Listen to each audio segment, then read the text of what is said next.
Today we are going to learn about present progressive. Before starting our lesson, let's check it first. When I say class, you say yes. This means pay attention.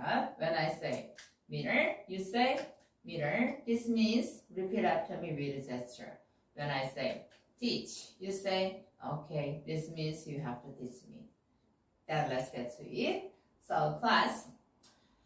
Okay, before learning present progressive, let's first understand the verb. Okay, what is the verb? Verb is an action word. Verb can tell the time, present, past, or future.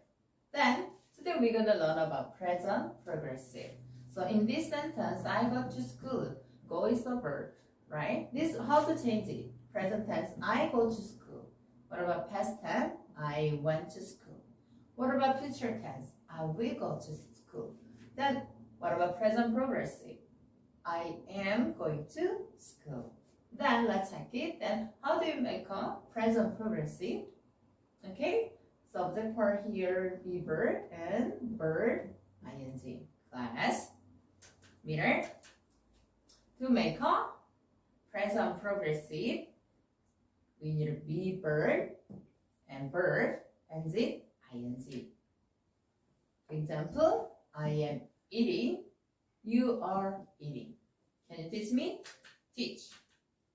To make a present progressive, we need be verbs and verb and then ing. For example, I am eating, you are eating. Well done. Thank you for watching. Bye.